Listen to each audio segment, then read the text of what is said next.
အလုပ်လုပ်ဘူးအိတ်ချင်တယ်အိတ်ထာများကဲစဉ်းစားကြည့်ပေါ့လေဘယ်မိသားစုအတိုင်းဝိုင်းမှာပဲဖြစ်ဖြစ်အိတ်နေတဲ့လူတယောက်ကိုဘယ်သူကသဘောကျသူများတွေအလုပ်လုပ်နေအိတ်နေတယ်ဆိုတဲ့လူကုမ္ပဏီဝန်ထမ်းတွေကုမ္ပဏီတွေလုံးလုံးတဲ့ဆိုင်တွေမှာလုံးလုံးတဲ့အိတ်နေတယ်ဆိုတဲ့လူတယောက်ကိုဘယ်သူကသဘောကျဘယ်သူမှသဘောမကျဘူးเนาะအဲ့တော့အိတ်ကြီးတဲ့လူဟာဘယ်နေရာပဲဖြစ်ဖြစ်အိတ်နေတာများတယ်ဆိုတဲ့ပြင်းတဲ့လူတယောက်ရဲ့ကြီးပွားတိုးတက်မှုဆိုတာပဲရှိမှာဒါအမှန်တမ်းထင်ရှားကြီးပွားတိုးတက်မှုဆိုတာမရှိနိုင်ဘူးနောက်တစ်ခုကတော့တဘာသီလီတဘာသီလီဆိုတာအဖွဲနဲ့အသင်းနဲ့အပေါင်းနဲ့အဖော်နဲ့တဟာဟာတော်လုတ်ပြီးတော့စကားတပြောပြောနဲ့အချိန်ဖြုံးနေတဲ့သဘောလက်ဖက်ရည်ဆိုင်တွေထိုင်ပြီးတော့တနေကုန်ဘာလို့မှမလုပ်ခဲနဲ့နော်နေတဲ့လူမျိုးတွေဒီလိုဆိုလိုတာပေါ့ကစားဝိုင်းတွေမှာတနေကုန်ထိုင်ပြီးတော့နေတယ်အပေါင်းအသင်းတွေနဲ့ကစားတယ်လောင်းတယ်ဆော့တယ်အချိန်တွေအလကားဖြုံးနေတဲ့လူမျိုးကိုရောဘယ်မိသားစုကလက်ခံနေပါလဲအဲ့ဒီပုံကိုယ်တွေဟာလည်းပျက်စီးဆုံးရှုံးခြင်းရဲ့အကြောင်းပဲတဘာတိလီဆိုတာအပေါင်းနဲ့အသင်းနဲ့မှနေတယ်ပျော်တယ်တငယ်ချင်းတွေနဲ့ဟေလာဟာလာနဲ့ကိုယ်အလုပ်ကိုမလုပ်ဘဲနဲ့ပညာရေးဆိုလည်းပညာမသင်ဘဲနဲ့တငယ်ချင်းအပေါင်းအသင်းတွေနဲ့တဝဝတဟာဟာနဲ့အချိန်ဖြုံးတဲ့ပုဂ္ဂိုလ်မျိုးဆိုရင်ဘယ်မိဘကမှကိုသားသမီးကိုနှိမ့်ချိုင်မှာမဟုတ်ဘူးမနှိမ့်ချိုင်သည့်အတွက်ကြောင့်အဲ့ဒီပုဂ္ဂိုလ်မျိုးဟာအဲ့ဒီအမှုအကျင့်တွေရှိနေမယ်ဆိုရင်ကျောင်းသားဆိုလို့ရှိရင်လည်းဆောင်ဝဲအောင်မှာမဟုတ်ဘူးအလုတ်သမားဆိုလို့ရှိရင်လည်းအလုတ်ပြုတ်မှာပဲမိသားစုထဲမှာဆိုလည်းဘယ်မိသားစုကမှကြီးမှာမဟုတ်ဘူးဟုတ်ကလားအေးဒါကြောင့်မို့လို့ဒါဟာလည်းပျက်စီးခြင်းရဲ့အကြောင်းတစ်ခုပဲလို့မြတ်စွာဘုရားဒီလိုဟောတယ်နောက်တစ်ခုကဘာလို့ဆိုရင်အနုဋ္ဌာတာသယောနရောလူတယောက်ကဒီအိဋ္ဌာတော့မဟုတ်ဘူးအလုပ်တစ်ခုလုပ်မယ်ဆိုလို့ရှိရင်ဂိုးစလိုးပေါ့နော်ဘယ်တော့မှတက်တက်ကြွကြွမရှိဘူးအလုပ်ဆိုလို့ရှိရင်အချိန်ခိုးတယ်လူတွေမကဘူးတော့ဒါဆင်ကြီးတကောင်အကြောင်းငယ်ငယ်တော့ကြားဘူးတဲ့တစ်တော်ဌာနမှာတစ်ဆွဲတဲ့ဆင်ကြီးတကောင်ရှိတယ်အဲ့တစ်ဆွဲတဲ့ဆင်ကြီးကအချိန်ကြာလို့မောင်းတီးလိုက်ပြီဆိုလို့ရှိရင်သူကဟိုခြုံပုတ်ဒီခြုံပုတ်နဲ့အတော်နဲ့လုပ်ငန်းခွင်ကိုမလာဘူးတဲ့သူ့ရဲ့ဆင်ကိုထိန်းတဲ့ဆင်ဦးသေးကြီးကနေပြီးတော့အတင်းကိုခေါ်ရတယ်အမြဲတမ်း1နာရီလောက်2နာရီလောက်နောက်ကျတဲ့အဲ့ဒီခေါင်ကြီးကအလုံးဝင်ချိန်ရတယ်အလွန်ပြင်းတယ်အမြဲတမ်းတိုက်တွန်းနေရဆင်ဦးသေးကြီးကသူ့ကိုအမြဲတမ်းပဲဟိုတတိပေးပြီးတော့ခေါ်နေရတယ်အချိန်စီးလို့ခေါင်းလောင်းတီးပြီဆိုတဲ့အချိန်မှာဆိုရင်တစ်တုံးနေပါလေမလာလို့ခေါင်းလောင်းတီးရင်တော့ဟိုနေရာရောက်မရောက်ဒုံးဆိုပြစ်ချပြီးထွက်သွားတယ်ဆင်နော်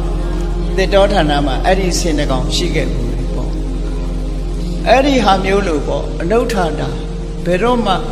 အလုံးမကြိုးစားဘူးနေတိုင်းအလုံးဝင်တာနောက်ကြတယ်နောက်ကြပြီးတော့မှရောက်တယ်အမေရိကန်ရောက်တုန်းကတော့အမေရိကန်မှာဗမာတွေတော်တော်ကြိုးစားကြမကြိုးစားလို့9မိနစ်နောက်ကြရင်တနာရီစာဖြတ်တာတနာရီစာဖြတ်လိုက်တာနာရီနဲ့ပတ်စံပေးတာအဲ့ဒီတုန်းကဆိုင်ဝန်ထမ်းတွေဆိုလို့ရှိရင်တနာရီကို$5 8နာရီလို့ရက်နေလို့မရဘူးတယ်လီဗီရှင်းနဲ့ကြည့်နေတာမန်နေဂျာလုပ်တဲ့ပုဂ္ဂိုလ်အဲ့တော့ဒီအလုပ်ခွင်တွင်းမှာကော်ဖီထွက်တော့လို့လည်းမရသူ့အချိန်နဲ့သူလောက်ရအလုပ်ဝင်တဲ့အချိန်မှာလည်းပဲ9မိနစ်နောက်ကျလို့မရဘူး9မိနစ်နောက်ကျရင်တနာရီဖြတ်တယ်နေတိုင်းနောက်ကျပြီဆိုရင်အလုပ်ကပြုတ်သွားအဲ့ကြတော့ဘယ်တော့ဖြစ်ဖြစ်ကြိုတင်ရအောင်ကြိုးစားကြဟောမြတ်စွာဘုရားကကြည့်ဒီမှာဟောတာအနုဋ္ဌာတာသယောနရောတက်ကြွမရှိဘူးတဲ့အလုပ်မှာဖင်နေတယ်အဲ့ဒီလိုပုဂ္ဂိုလ်မျိုးတွေကဘယ်တော့မှမကြီးပွားဘူးဒီလိုဟောတာနော်မကြီးပွားဘူးတဲ့မကြိုးစားလို့ရှင်သူများရဲ့အောက်ကျနောက်ကျပဲဖြစ်မှာပဲနောက်တစ်ခုကဘာတော့ဆို အလတောကောဓပညာနောအလတောဆိုပြင်းနေပြင်းနာမငယ်ငယ်တော့ပြောတဲ့စကားလို့ပေါ့ငပြင်းငပြောသည်စားမလားဆိုလို့ရှိရင်အခွန်နွားရမှာပြင်းလို့အခွန်နွားပြီးသားလားလို့မေးတယ်နော်ငပြောသည်ဆိုတာဟာအခွန်နွားကိုအလွန်လွယ်ဆုံးဟာပဲလေဒီပြင်အသီးဆိုရင်အခွန်နွားရခက်တယ်အဲ့တော့ငပြောသည်စားမလားမေးရင်တော့အခွန်နွားပြီးသားလားလို့ပြန်မေးတယ်အဲ့ဒီ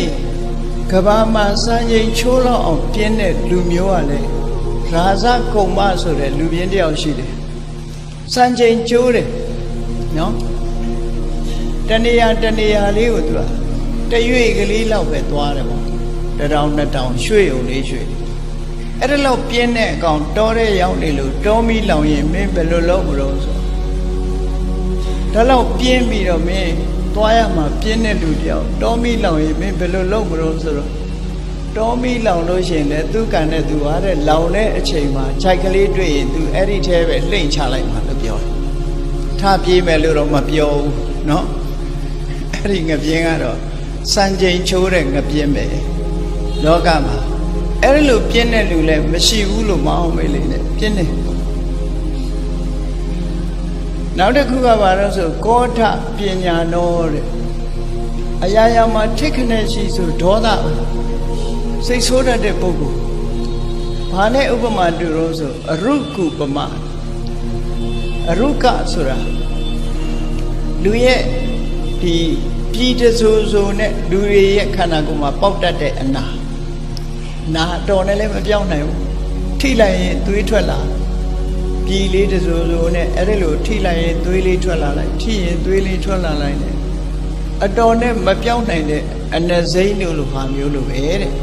ဒီပုဂ္ဂိုလ်ကလည်းနည်းနည်းမထိလိုက်နဲ့ထိလိုက်ရင်စိတ်တူတယ်စိတ်ကောက်တယ်ဆိုတာမျိုးတွေရှိတယ်အဲ့ဒီစိတ်တူစိတ်ကောက်မှုဆိုတာတွေကသူ့ရဲ့အမှတ်သားအနေနဲ့ထင်ရှားနေတယ်အဲ့ဒီပုဂ္ဂိုလ်မျိုးဟာလည်းပဲဘယ်တော့မှဆက်ဆံရေးမကောင်းလို့ကြီးပွားတိုးတက်မှုမရနိုင်ဘူးလို့